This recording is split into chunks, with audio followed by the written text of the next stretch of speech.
भगवान विष्णु ने बताया तुलसी को रोजाना जल देने से कौन सा फल मिलता है। एक समय की बात है, माता लक्ष्मी ने भगवान विष्णु से पूछा, हे नाथ, आप तो तीनों लोकों के स्वामी हैं। आपकी तीनों लोकों में पूजा होती है। सभी आपकी कृपा पाने के लिए उत्सुक रहते हैं। फिर भी आप इस तुलसी के पौधे की पूजा क्यों करते हैं?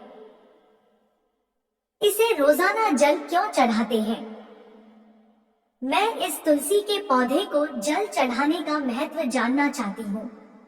माता लक्ष्मी की बात सुनकर भगवान विष्णु ने कहा, हे देवी, तुलसी साक्षात लक्ष्मी का ही रूप है। तुलसी की रोजाना पूजा करने के कई फायदे हैं और तुलसी को जल चढ़ाने मात्र से ही मनुष्य के कई पाप नष्ट हो जाते हैं। तुलसी को जल देने का महत्व बताने से पहले मैं तुम्हें एक बहुत ही पवित्र कथा सुनाता हूँ। इस कथा के माध्यम से तुम्हें तुम्हारे इन प्रश्नों के उत्तर मिल जाएंगे, इसलिए हे देवी, आप इस कथा को बड़े ही ध्यान से सुनना। भगवान विष्णु ने कहा, हे देवी, जो भी मनुष्य सिर्फ इस कथा को ध्यान लगाकर पूरी सुन लेता है, उसे 100 वर्षों तक तुलसी को जल देने का फल प्राप्त होता है। माता लक्ष्मी ने कहा, स्वामी, मैं इस कथा को बड़े ही ध्यान से सुनूंगी। आप मुझे वह पवित्र कथा सुनाना प्रारंभ कीजिए। भगवान विष्णु ने कहा, देवी, बहुत समय पहले की बात है, किसी नगर में एक ब्राह्मण रहता था। उसका जन्म तो ब्राह्मण कुल में हुआ, लेकिन उसके कर्म नीच प्रवृत्ति के थे। वह ब्राह्मण हमेशा ही झूठ बोलता और गलत तरीके से पैसा कमाता था। उसका मन हमेशा बुरे कर्मों में ही लगा रहता था। वह सदैव ही जुआ, वेश्यावृत्ति और चोरी में ही लगा रहता था। उसने अपने जीवन में कभी भी पुण्य के काम नहीं किए और शास्त्रों का अध्ययन नहीं किया। ब्राह्मण होते हुए भी कभी पूजा पाठ नहीं किया। सदैव ही उसका मन दूसरों के धन पर लगा रहता था और वह दिन में जो भी धन कमाता उसे रात्रि में जुआ और वेश्यावृत्ति में उड़ा दिया करता था। इस तरह वह ब्राह्मण अपने जीवन को पाप कर्मों में ही गुजार रहा था। उसने अपने मुख से कभी भगवान का नाम भी नहीं लिया और न कभी देवी देवताओं का पूजन किया। इस प्रकार से पाप करते हुए उसे कई वर्ष बीत गए। फिर वह ब्राह्मण कुछ खरीदारी करने के लिए एक नगरी में जा पहुंचता है। उस नगरी के पास में गंगा नदी बहती है और उस नदी में स्नान करने के लिए दूर दूर से लोग आया करते थे। फिर वह ब्राह्मण गंगा जी के किनारे एक आश्रम में ठहरता है। उस आश्रम में अनेक विद्वान ब्राह्मण प्रतिदिन पुराणों का पाठ तथा भगवान की भक्ति में लीन रहते थे। वह ब्राह्मण भी ढोंग करता हुआ वहीं पर उनके साथ रुक गया और उन ब्राह्मणों के साथ रहकर उसे भी भगवान का नाम लेने का अवसर मिल रहा था। वह उसी स्थान पर कुछ दिनों के लिए रुका। फिर वहां पर आए हुए लोगों ने गायों का पूजन करके ब्राह्मणों को भोजन कराया, तो उस ब्राह्मण ने भी उनके साथ बैठकर भोजन किया और भगवान का प्रसाद ग्रहण किया। वहीं पर उस आश्रम में एक तुलसी का पौधा था। वह ब्राह्मण जाने अनजाने में उस तुलसी के पौधे में पानी डालता था। उसके मन में कोई विचार नहीं था कि वह क्या कर रहा है। वह प्रतिदिन सुबह उठकर बाल्टी में पानी लेकर तुलसी के पौधे में डालता था। यह उसका रोजाना का नियम बन गया था।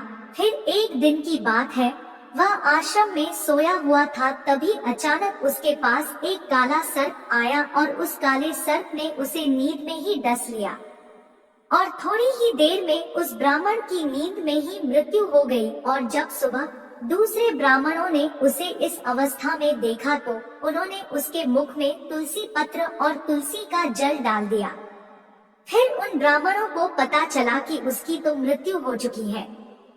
तब वहां पर यमदूत आते हैं और उस ब्राह्मण को पढ़कर यमलोक ले जाने लगते हैं। रास्ते में जाते हुए वह ब्राह्मण विलाप करने लगा और यमदूतों से कहने लगता है कि यमदूतों, मुझे कहाँ ले जा रहे हो और मेरी मृत्यु किस कारण से हुई है। तब यमदूत कहने लगे, हे ब्राह्मण, तुमने जन्म से लेकर मृत्यु तक बहुत पाप कर्म किए हैं और तुम्हारे पापों के कारण ही तुम्हें एक काले सर्प ने काटा और जिसकी वजह से ही तुम्हारी मृत्यु हुई है। अब हम तुम्हें यमपुरी लेकर जा रहे हैं। वहाँ पर यमराज तुम्हारे पाप कर्मों का लेखा जोखा देखेंगे और निश्चित ही तुम्हें घोर नरक में डालेंगे। फिर से वो ब्राह्मण फूट फूट कर रोने लगा और उन यमदूतों से माफी मांगने लगा, किंतु यमदूतों को उस पर जरा सी भी दया नहीं आई और वे उसे मारते हुए यमलोक लेकर गए। जब यमदूत उस ब्राह्मण को लेकर यमराज के सामने उपस्थित हुए तो यमराज के पास बैठे हुए चित्रगुप्त ने उस ब्राह्मण के कर्मों का लेखा जोखा निकाला और यमराज से कहने लगे हैं, धर्मराज, इस ब्राह्मण ने तो अपने पूरे जीवन भर पाप ही पाप किए हैं। इसने इसके जीवन में कभी पुण्य का काम नहीं किया है। यह तो घोर पापी है, इसे तो हमेशा के लिए नरक में डाल दिया जाए। फिर यमराज कहते हैं, हे यमदूतों, जीवन भर पाप करने वाले इस ब्राह्मण को उठाकर ले जाओ और इसे नरक में डाल दो। यमराज का आदेश मिलते ही वे यमदूत उस ब्राह्मण को लेकर नरक की तरफ चल दिए और ब्राह्मण को पीटते हुए नरक में ले गए। वहां ले जाकर उसे खौलते हुए तेल की कड़ाही में डाल दिया, परंतु जैसे ही उस ब्राह्मण को खौलते हुए तेल की कड़ाही में डाला तो वह तेल एकदम से ठंडा और शीतल हो गया। इस घटना को देखकर उस यमदूत को बड़ा ही आश्चर्य हुआ। ऐसा उसके साथ पहले कभी नहीं हुआ था। उस यमदूत ने कितने ही पापियों को उस तेल की कड़ाही में डाला था और वे सभी उस तेल में गिरकर छटपटाने लगते थे, लेकिन जैसे ही वह ब्राह्मण गर्म तेल की कड़ाही में गिरा तो वह तेल अचानक से शांत और शीतल हो गया। इस आश्चर्यजनक घटना को देखकर वह यमदूत जल्दी से दौड़ता हुआ यमराज के पास पहुंचा। यमदूत को देखकर यमराज ने कहा, है यमदूत, क्या बात है, तुम इतने घबराए हुए क्यों लग रहे हो? फिर वह यमदूत कहता है, हे धर्मराज, आपने जिस ब्राह्मण को नरक में डालने के लिए कहा था, मैंने जैसे ही उसे खोलते हुए तेल की कड़ाही में डाला तो उस भट्टी की अग्नि बुझ गई और वह खोलता हुआ तेल भी बिल्कुल ठंडा हो गया। फिर यमराज कहते हैं, हे यमदूत, यह तो बड़ी ही विचित्र घटना है, ऐसा तो पहले कभी नहीं हुआ था। यमराज विचार कर ही रहे थे कि तभी वहां पर नारद मुनि प्रकट होते हैं। नारद मुनि को देखकर यमराज अत्यंत प्रसन्न होते हैं और उन्हें प्रणाम करते हैं। यमराज नारद मुनि का स्वागत करते हैं। फिर यमराज नारद मुनि से कहते हैं, मुनिवर, आप उचित समय पर आए हैं। हमने आज और अभी एक अत्यंत पापी ब्राह्मण को नरक में गिराया है, किंतु उसके गिरते ही नरक की अग्नि ठंडी पड़ गई और खोलता हुआ तेल भी शीतल हो गया। तब नारद मुनि ने यमराज से कहा, है धर्मराज, आपने जिस ब्राह्मण को नरक में डाला है वह नरक में डालने योग्य नहीं है, क्योंकि उस ब्राह्मण के द्वारा अनजाने में ही ऐसा कर्म हुआ है जो नरक का नाश करने वाला है। जो मनुष्य पुण्य कर्म करने वाले लोगों की संगति करता है उसे उनके पुण्यों का भाग जरूर मिलता है, और यह ब्राह्मण तो कई दिनों तक भगवान के भक्तों के साथ रहा है। इस ब्राह्मण ने आश्रम में रहते हुए रोजाना तुलसी में जल डाला है, इसलिए यह ब्राह्मण बड़ा पुण्यात्मा बन गया है और इसके सारे पाप नष्ट हो गए हैं। यह ब्राह्मण अब स्वर्ग लोक में जाने का अधिकारी बन गया है। इस ब्राह्मण ने अनजाने में ही इतना पुण्य कमाया है जो कई जन्मों तक मनुष्य को प्राप्त नहीं होता है। इसलिए है धर्मराज, आप इस ब्राह्मण को नरक में ना डालो और इसके पापों के लिए इसे केवल इतना दंड दो कि इसे सभी नरकों का दर्शन कराओ। नारद मुनि की बात सुनकर यमराज बहुत ही खुश होते हैं और उस ब्राह्मण को नरक से निकाल कर लाते हैं और अपने यमदूतों से कहते हैं, हे यमदूतों, इस ब्राह्मण को ले जाओ और संपूर्ण नरकों का दर्शन कराओ। फिर यमदूत उस ब्राह्मण को ले जाते हैं और संपूर्ण नरकों का दर्शन कराते हैं। भगवान विष्णु ने कहा, देवी, इस प्रकार से यमदूत उस ब्राह्मण को संपूर्ण नरकों का दर्शन कराते हैं और उसे यक्ष लोक में ले जाते हैं और फिर वह ब्राह्मण एक यक्ष बन जाता है। भगवान विष्णु कहते हैं, हे देवी, वनस्पति नाम तुलसी, मास नाम कार्तिक, तिथि नाम एकादशी, भगवान कहते हैं, हे देवी, वनस्पतियों में मुझे तुलसी प्रिय है, मास में कार्तिक मास और तिथि में एकादशी प्रिय है। इसलिए जो मनुष्य रोजाना तुलसी की पूजा पाठ करता है और तुलसी को जल देता है, वो मनुष्य मुझे सबसे अधिक प्रिय है। उस मनुष्य की कभी भी दुर्गति नहीं होती है और वह मनुष्य कभी नरक में नहीं गिरता है। जिन घरों में तुलसी का पौधा सदैव ही हरा भरा रहता है, उस घर में सुख शांति और समृद्धि बनी रहती है। भगवान विष्णु कहते हैं, देवी, मेरी पूजा में और मुझे चढ़ाए जाने वाले भोग में तुलसी के पत्र अवश्य होने चाहिए, क्योंकि तुलसी पत्र के बिना मैं किसी भी प्रकार का भोग स्वीकार नहीं करता हूँ। इसलिए प्रत्येक घर में तुलसी का पौधा अवश्य होना चाहिए। अगर आपके घर में तुलसी का पौधा है तो सुख शांति और समृद्धि के लिए तुलसी को चुनरी अवश्य चढ़ानी चाहिए। और हमेशा ध्यान रखें कि तुलसी का पौधा चुनरी के बिना अधूरा होता है। तुलसी केवल एक पौधा ही नहीं है, बल्कि वह एक देवी है, मेरी अर्थात विष्णु की पत्नी है। इसलिए तुलसी को चुनरी अवश्य ही चढ़ानी चाहिए, क्योंकि इससे पति पत्नी में प्रेम और विश्वास बढ़ता है। पति पत्नी का दाम्पत्य जीवन खुशहाल बना रहता है। घर में रहने वाली महिलाएं सदा सुहागिन और सौभाग्यशाली रहती है। तुलसी का विवाह भी अवश्य कराना चाहिए। इससे मनुष्य के सभी दुखों का अंत होता है और सांसारिक जीवन सुखमय बीतता है। भगवान विष्णु कहते हैं, देवी, तुलसी के पौधे के पास अपने मुख से अपशब्द नहीं बोलने चाहिए। तुलसी के नजदीक भूल से भी जूते, चप्पल अथवा झाड़ू पोछा नहीं रखना चाहिए, इसे पाप माना गया है। तुलसी के पौधे के पास जल से भरा हुआ बर्तन भी नहीं रखना चाहिए। तुलसी के पौधे के पास दीपक जलाने के बाद दीपक को वहां से हटा देना चाहिए, क्योंकि तुलसी के नीचे बुझा हुआ दीपक रखना अशुभ माना जाता है। जिस स्थान पर भी तुलसी का पौधा होता है, उस स्थान को हमेशा ही साफ स्वच्छ रखना चाहिए। इसलिए नियमित रूप से तुलसी के पौधे के पास साफ सफाई का ध्यान रखना चाहिए। तुलसी के पौधे में शिवलिंग और गणेश जी की प्रतिमा नहीं रखनी चाहिए। साथ ही तुलसी के गमले में अन्य किसी भी प्रकार का पौधा भी लगाना अशुभ होता है।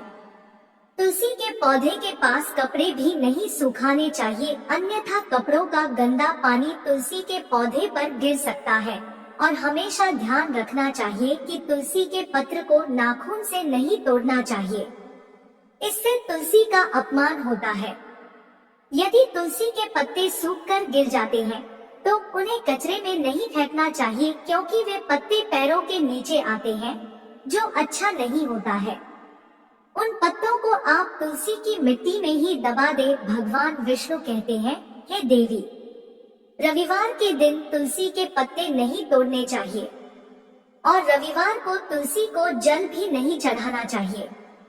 बाकी सभी दिन तुलसी को सुबह स्नान से निवृत्त होकर जल देना चाहिए और शाम के समय एक दीपक जलाना चाहिए। भगवान विष्णु कहते हैं, देवी, अक्सर महिलाएं स्नान के बाद अपने बाल खुले रखकर ही तुलसी को जल देती है, परंतु ऐसा करना गलत होता है। महिलाओं को हमेशा ही अपने बाल बांधकर माथे पर सिंदूर लगाकर ही तुलसी में जल देना चाहिए, इससे तुलसी का आशीर्वाद प्राप्त होता है। घर में तुलसी का पौधा लगाते समय ध्यान रखें कि इसके लिए गंदी मिट्टी का उपयोग नहीं करें, साफ स्वच्छ मिट्टी का ही उपयोग करना चाहिए। इससे तुलसी माँ रूठ जाती है और सूखने लगती है। तुलसी का पौधा कभी भी गंदे स्थान पर नहीं लगाना चाहिए, जैसे नाली अथवा बाथरूम के पास तुलसी के गमले को कभी नहीं रखना चाहिए, अन्यथा गंदा पानी तुलसी के पौधे में गिर सकता है, जो बहुत ही अशुभ माना गया है।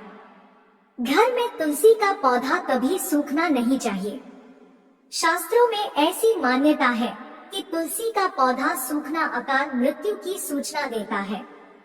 घर में तुलसी का पौधा सूख जाए तो घर की सुख समृद्धि खत्म हो जाती है। सूखी हुई तुलसी में मां लक्ष्मी का वास नहीं होता है। भगवान विष्णु कहते हैं, शास्त्रों के अनुसार मासिक धर्म के दौरान महिलाओं को तुलसी के पौधे में पानी नहीं डालना चाहिए और तुलसी को स्पर्श करना भी वर्जित है। तुलसी को बिना स्नान किए जल नहीं देना चाहिए और पैरों में चप्पल आदि पहनकर भी तुलसी को जल नहीं देना चाहिए। तुलसी को जल देते समय ध्यान रखें कि वह जल आपके पैरों पर ना पड़े, इससे तुलसी का अपमान होता है। भगवान विष्णु कहते हैं, नित्य तुलसी के दर्शन से मनुष्य को स्वर्ग की प्राप्ति होती है और तुलसी पत्र के सेवन से उसके सभी पाप नष्ट हो जाते हैं। तुलसी का पौधा हमेशा घर के सामने लगाना चाहिए। इसे पूर्व अथवा उत्तर दिशा में लगाना सबसे अधिक शुभ होता है। तुलसी के पास मरुस्थलीय पौधे रखना बहुत ही अशुभ माना जाता है। ऐसे पौधों से नकारात्मक ऊर्जा निकलती है। शास्त्रों में कहा गया है कि जिन पौधों से हरिद्री कलियों की उत्पत्ति ना हो, उसके स्थान पर कांटे निकलते हो, तो ऐसे पौधे को तुलसी के पास कभी भी नहीं रखना चाहिए। शास्त्रों में केले के पौधे का विशेष महत्व बताया गया है।